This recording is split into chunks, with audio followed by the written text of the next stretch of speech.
Hello, it's Mrs. Menino, aka Mrs. M, Youth Services Librarian for the Detroit Public Library, with another fabulous fairy tale. Today, the fabulous fairy tale is Jack and the Beanstalk. And after the story, we have a fabulous craft. It's a magical craft where we're going to create a magical beanstalk using recycled materials. This is the story of Jack and the Beanstalk, written by Naomi McMillan, illustrated by Yuri Saltzman. Once upon a time, there was a poor boy named Jack. He and his mother were so poor they didn't even have enough to eat. One day, when there was nothing left at all, Jack set out for the market to sell the family cow. As he went on his way, Jack met an old man who offered him magic beans in exchange for the cow. Magic beans, thought Jack. Won't Mother be surprised? And so he happily accepted the 5 small beans.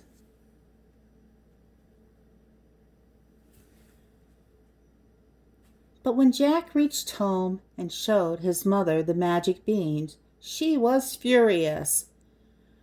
"How could you sell our cow for those worthless beans?" she cried. "There aren't even enough of them to eat." She snatched the beans from Jack and tossed them out the window. Jack hung his head in shame.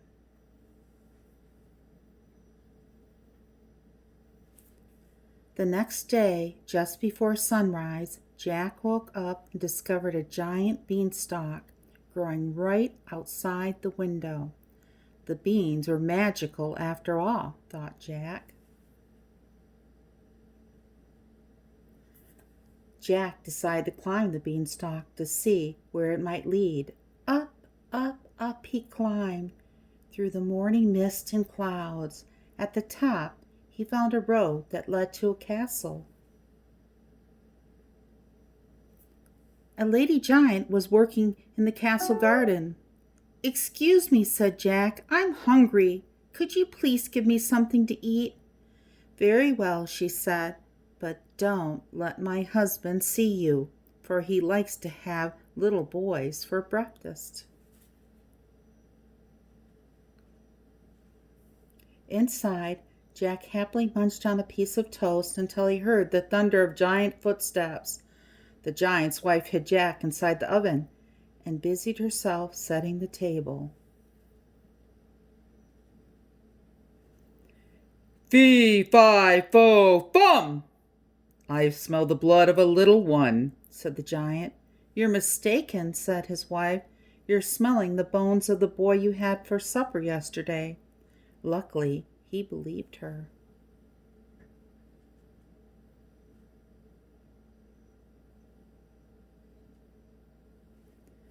The giant ate a huge meal and fell asleep. From his hiding place, Jack noticed a big bag of gold coins lying on the table. Silently, Jack crept over to the table and grabbed the bag of coins. Then he slipped out of the castle, raced back to the beanstalk, and made his way home. Jack and his mother ate very well for a time. Then one day, Jack reached into the bag of coins and discovered that there were none left. Once again, he and his mother were in need. Jack decided to return to the giant's castle. "Perhaps I will find more gold there," he thought. Jack climbed back up the beanstalk and asked the giant's wife for something to eat. "I once fed a boy who stole my husband's bag of gold," she replied, squinting at him. "I've heard of that boy," said Jack, for he realized that she did not recognize him. "I'd remember his name if I weren't so hungry," and so the giant's wife decided that she would feed him. Moments later, Jack heard the thunder of giant footsteps and a booming fee, fi, fo, bum. He ran to hide behind the oven door. After the giant had eaten, the wife set before him a goose that laid golden eggs. Jack waited until he heard the giant snoring, then grabbed the magic goose and tiptoed out of the castle door. Once home, he asked the goose to lay a golden egg, and to his amazement, the goose did. Surely our worries are over, thought Jack. But one morning, the magic goose stopped laying eggs, and Jack couldn't understand why. The answer must be in the castle, thought Jack, so he decided to travel there once more. This time, Jack entered the castle on his own and hid in a copper pot. From there, he heard the giant say, fee, fi, fo, bum. Jack peeked out and saw him sitting at the table with the golden harp that sang to him. As soon as the giant was asleep, Jack grabbed the golden harp and ran. But the harp called out, Master, Master! And woke the giant before Jack could escape. Jack ran faster than the wind, but even so, the giant was quickly catching up. Jack made good time down the beanstalk, but so did the giant. The earth was still a few feet away. Jack saw his mother and called out, Bring me an axe, hurry!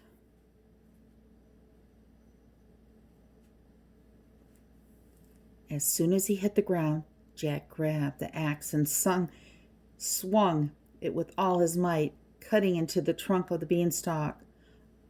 1, 2, 3 whacks were all it took. Then down came the beanstalk and the giant, both crashing to the earth below.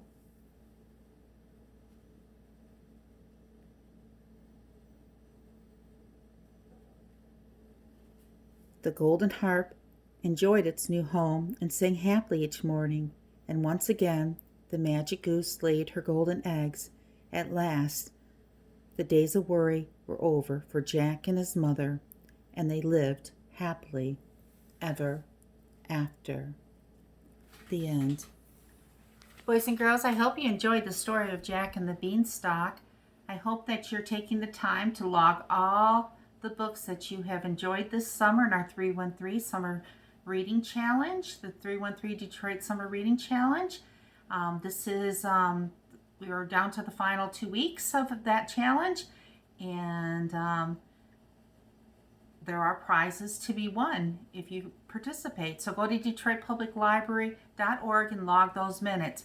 Right now, we're going to learn how to make a magical beanstalk. Right now, we're going to be making a magical growing beanstalk.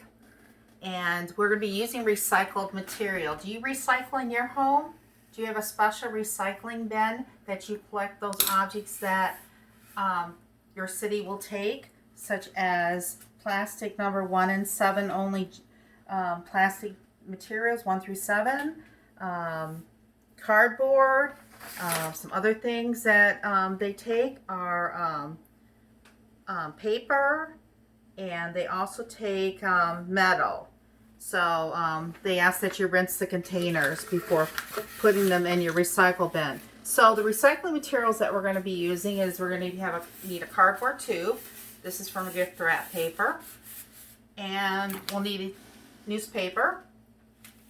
We'll need scissors, and we'll need tape. That's all you need in order to make this magical beanstalk. So what you're going to do is you're going to take 8 sheets of paper, and I started this already, and you're going to tape the long side together. So 1, 2, 3, 4, 5, 6, 7, and then we're going to tape the last one to the final sheet of paper. So let's do that. So let's put the extra paper over here so it's out of the way. So we're going to take these papers and we are going to tape it together to make our magical beanstalk. Do you know what paper's made out of, boys and girls? Did you know that papers come from trees? Yes, they do. If you're interested, you can borrow a book about paper from the Detroit Public Library. If you're interested in learning more about recycling, you can borrow a book on recycling. So then what you need to do, the next thing you need to do is you need to take, and we're going to take, and we're going to roll the 8 sheets of paper, just like wrapping paper is on the roll. We're going to put the newspaper back on the roll. Okay. And we're rolling and we're rolling and we're rolling. This can go fairly quickly.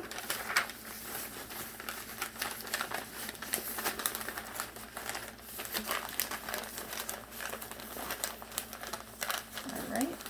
And then what we're going to need to do is we're going to need to take, and we're going to take the ends. You don't need to use a lot of tape. Now you're going to take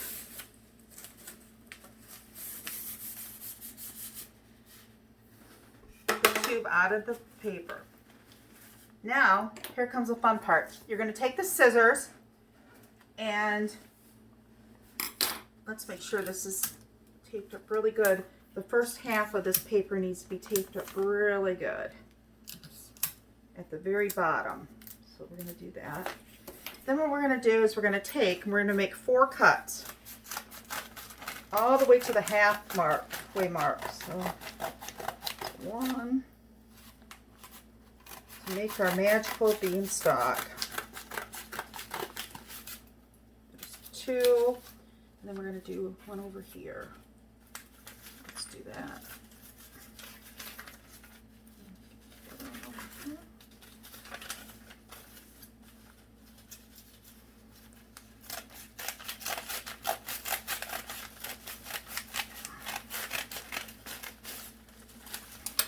And this kind of looks like a tree, but we're going to make our tree grow, just like Jack's beanstalk grew. And what we're going to do is we need to grab it, and we need to start pulling. And here's where the magic happens. And the beanstalk is growing, and it's growing, and it's growing, and it's growing, and it's growing, just like Jack's beanstalk grew in our story. And we have a magical beanstalk that we grew using recycled newspaper and a tube. Thank you, boys and girls, for attending this virtual program, and I hope to see you soon at the library. Goodbye.